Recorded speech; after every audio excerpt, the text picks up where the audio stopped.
सभी को नमस्कार। आज हम लोग मुगलकालीन भारत में, मध्यकालीन भारतीय इतिहास में मुगल काल में मुगल चित्रकला और संगीत कला के बारे में संक्षिप्त में चर्चा करेंगे। मुगल बादशाहों ने चित्रकारी के क्षेत्र में भी विशिष्ट योगदान दिया। ये फारसी और भारतीय कला का मिश्रण रूप है, जिसे मुगल चित्रकला शैली के नाम से जाना जाता है या नाम दिया जाता है। धीरे धीरे शैली फारस की कला के प्रभाव से मुक्त होती गई और अकबर के समय तक इस पर भारतीय प्रभाव अधिक हो गया। इस कारण मुगल चित्रकला का स्वरूप राष्ट्रीय हो गया और इसीलिए इसे अकबर ने राष्ट्रीय चित्रकला शैली का निर्माण किया, ऐसा माना जाता है। जहांगीर के समय में ये कला अपनी श्रेष्ठता पर पहुंच गई थी। शाहजहां ने इसे संरक्षण दिया, परंतु उसकी रुचि स्थापत्य कला में अधिक थी। औरंगजेब ने चित्रकला को धर्म के विरुद्ध मानकर दरबार से हटा दिया और उसके चित्र नष्ट कर दिए। उत्तरकालीन मुगल शासकों के अंतर्गत ये कला संरक्षण न पा सकी, किंतु इसका विकास क्रम से जारी रहा, जिसके परिणाम स्वरूप विभिन्न शैलियों का निर्माण हुआ और चित्रकला को भारत में स्थायित्व प्राप्त हो गया। हम देखते हैं कि प्रथम मुगल बादशाह बाबर चित्रकला का प्रेमी था।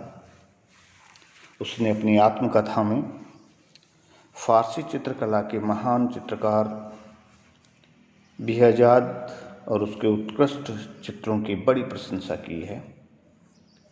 हुमायूं की भी इस कला में अपने पिता की भांति रुचि थी। निर्वासन के दौरान हुमायूं का फारसी कला से परिचय हुआ। वहाँ के ईरान के शासक तहमास ने फारसी कला को अत्यधिक प्रश्रय दिया, लेकिन वह स्वयं तो धीरे धीरे कट्टरवाद की ओर अग्रसर हो गया।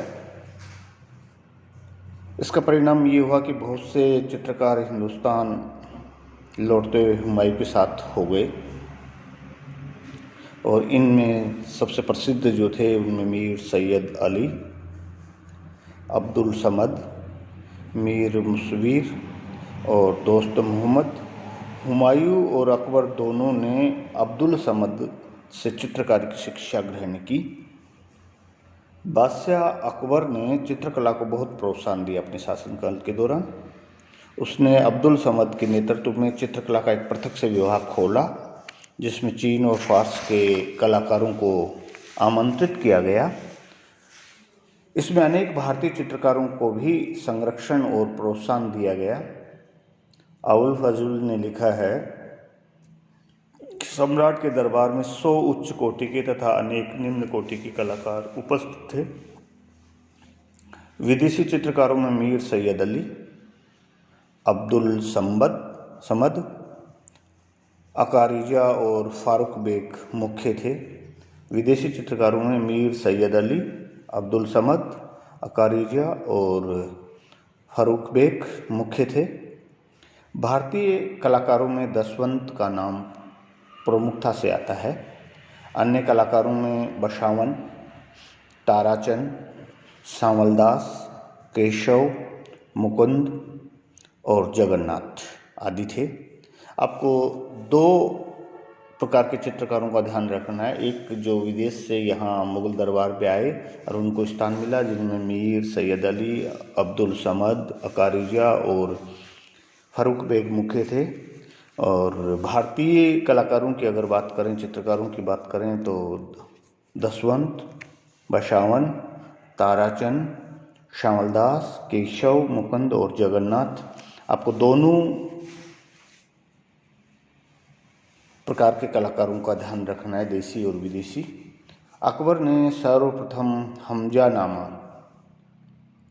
को चित्रों के रूप में तैयार करने की आज्ञा दी थी। हमजानामा अमीर हमजा के वीरतापूर्ण कार्यों से संबंधित ग्रंथ है और इसकी रचना चित्रात्मक शैली में की गई थी अकबर के निर्देश के अनुसार।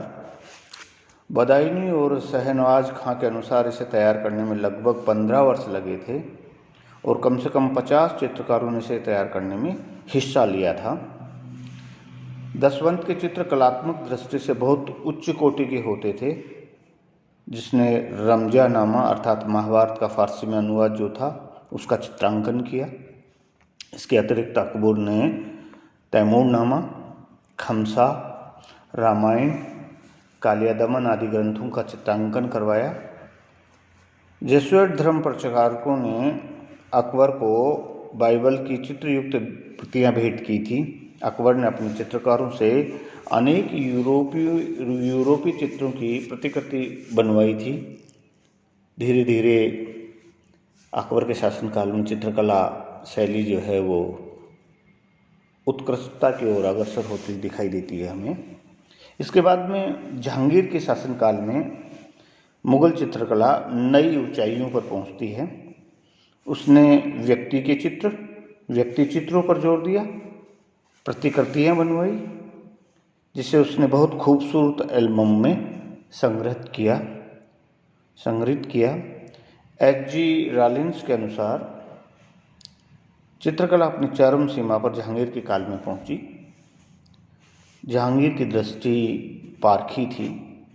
उसने अपनी आत्मकथा तुझके जहांगीरी में लिखा है कि यदि चित्रकार ने चेहरा बनाया और उस चेहरे में आँखें और भौहें किसी दूसरे चित्रकार ने बनाई हों तो मैं ये बता सकता हूँ कि अमुक चित्रकार ने मूल चेहरा और अमुक चित्रकार ने आँखें और भौहें बनाई। इसी से उसकी पारखी दृष्टि की पहचान की जा सकती है।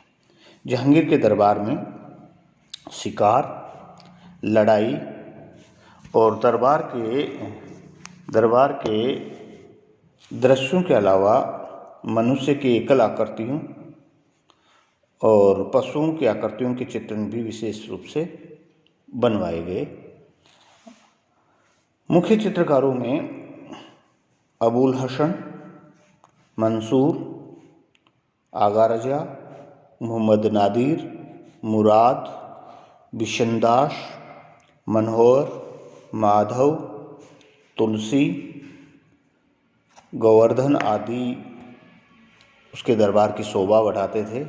आपको ये ध्यान रखना है कि अगर अकबरकालीन चित्रकार पूछे जाएं तो वो अलग हैं, जहांगीर के शासनकाल के चित्रकारों के नाम अलग हैं। इनको अलग अलग ही आपको ध्यान रखना है।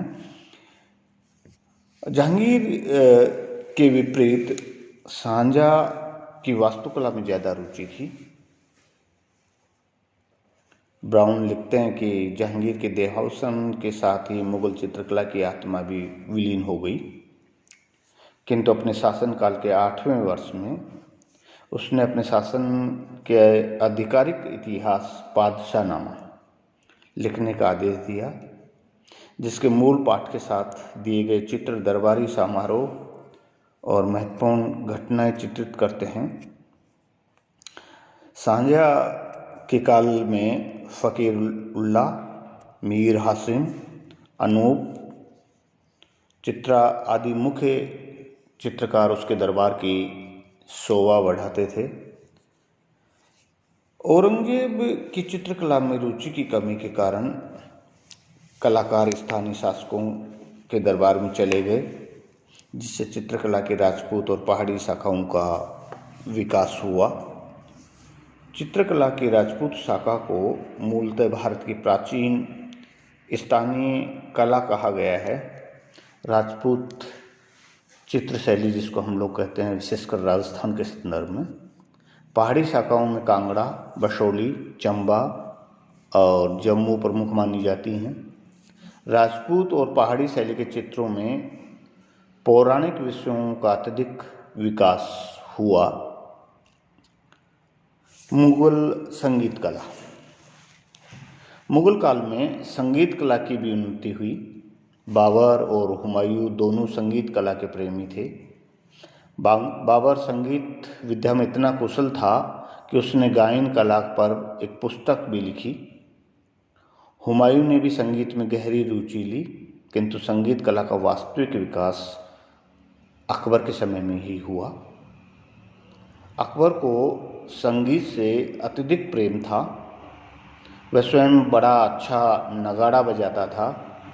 उसने देश विदेश से अनेक गायकों को आमंत्रित किया था। अबुल फजल ने अकबर के दरबार के 36 अत्यंत कुशल संगीतज्ञों का उल्लेख किया है। उनमें सबसे प्रमुख नाम था तानसेन। उसने तानसेन के बारे में भी लिखा है, उस जैसा गायक हजारों वर्षों में भी कोई नहीं हुआ। तानसेन के पश्चात दरबार के संगीतज्ञों में बाबा रामदास का नाम आता है। सूरदास का दरबार से अप्रत्यक्ष संबंध था। बैजू बावरा यद्यपि दरबार से संबंधित नहीं था, परंतु संभवतः तानसेन का समकालीन संगीतज्ञ था। अकबर के समय में वाद्य और संगीत दोनों की प्रगति हुई। उसके काल में हिंदू मुस्लिम गान पद्धति का भेद मिटकर एक हो गया था तथा भारतीय राष्ट्रीय संगीत का विकास हुआ। जहांगीर ने भी संगीत की परंपरा को कायम रखा। विलियम फिच ने लिखा है कि संगीत को प्रोत्साहन दिए जाने की वजह से जहांगीर के दरबार में सैकड़ों गायकों और नर्तकियों की रात दिन उपस्थिति रहती थी। जहांगीर के समय में जहांगीरदाद, छत्रखां, खुर्मदाद, मक्खू आदि प्रसिद्ध संगीतज्ञ हुए। इसी समय में विट्ठल दास के शिष्य गोविंद स्वामी भी एक उत्कृष्ट गायक थे। सांझा भी संगीत प्रेमी था और स्वयं भी एक अच्छा गायक था। उसके दरबार में अनेक नर्तकियां भी रहती थी जो संगीत तथा नृत्य में निपुण थी। उनके अतिरिक्त उसके समय में अनेक पुरुष गायक भी थे, जिनमें ध्रुपद के महान गायक तानसेन का जामाता लालखां था, जिसे सांझा ने गुण समुद्र की उपाधि दी थी। इसके अतिरिक्त जगन्नाथ, सुखसेन, सूरसेन, दुरंग खां प्रमुख गायक थे। अपने शासनकाल के आरंभ होने के कुछ वर्षों के पश्चात औरंगजेब ने संगीतज्ञों को अपने दरबार से निकाल दिया और संगीतज्ञों द्वारा संगीत का जनाजा निकालकर उसने उसे गहराई से दफनाने की सलाह दी। मोहम्मद शाह रंगीले के समय में संगीत की बहुत उन्नति हुई और ख्याल गायन लोकप्रिय हुआ।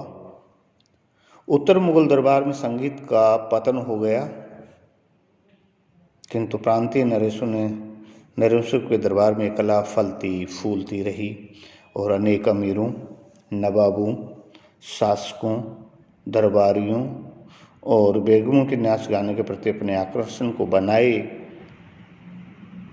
रखा, जिससे संगीत के कई घराने भारत में विकसित हुए।